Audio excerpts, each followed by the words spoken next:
Stefan Bancel joins us now. Stefan, it's great to have you. This is a big day, the first phase 3 trial in the United States of a COVID-19 vaccine kicking off. So tell us about the timelines we should expect here. This is a 30,000 participant trial. How quickly do you think you can enroll that many participants, and when will we see the data? Yes, good morning, Megan. Thank you for having us back. So indeed, it's a big day. It's a first phase 3 of a COVID vaccine in the US. It's a first phase 3 of an mRNA medicine ever.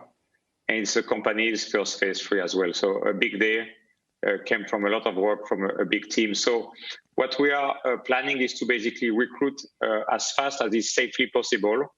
As you know, for vaccine, safety is really important to all of us. But we think we should be able, within 4, 6, 8 weeks to get everybody recruited. And then it's going to be a question of infection rates. Unfortunately, as Dr. Fauci has said, because of all the infection we're seeing in the US, in the South, in the West, this actually should be helping in terms of a vaccine development because it's an event-based phase 3. And so we need enough event of infection in the placebo arm to be able to determine with good accuracy the efficacy of a phase 3. Right. When are you modeling you might see those enough events to get the data at this point? Correct. We say October, maybe November. It's tough to know right now. We're going to continue to monitor. If you look at the clinicaltrial.gov, the mapping of the sites where we have, almost 100 clinical sites in the US between PPD sites and NIH sites should allow us to get good coverage. So October is possible. It's a really optimistic scenario. It could be November. Again, at this stage, it's impossible for us to know precisely. It will just depend on the event rate, the attack rate of infection. Right. So the goal of this study is prevention of COVID-19 disease, and the FDA has set a threshold of at least a 50% reduction of disease versus placebo. Where would you peg your probability of success at hitting that threshold, and do you think it's possible that the vaccine could be more protective than 50%? Yes. So at this stage, it's still, a lot of guessing, looking at the phase 1 data, which, as you know, showed around a 4-fold increase of neutralizing antibody in all the participants.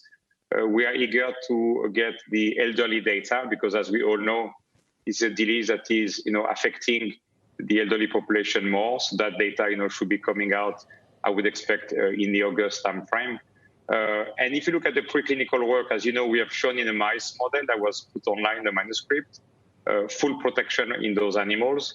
So we think there's a high probability, I will put it at 75 plus, 80%, maybe higher chance to get to the 50% efficacy set by the FDA that is required for approval. Of course, safety is very important, and the safety data, I would say, will prevail even before efficacy.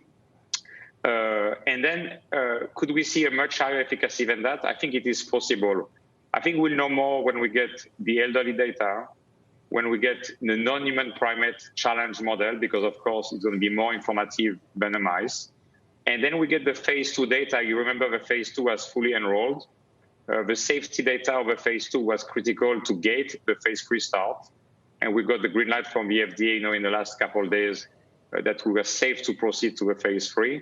We estimate that we should get, late August, September, the phase 2 neutralizing antibody data. And if they are as good as they were in the phase 1, then I think it just increased tremendously the probability of a vaccine to get it to the finish line.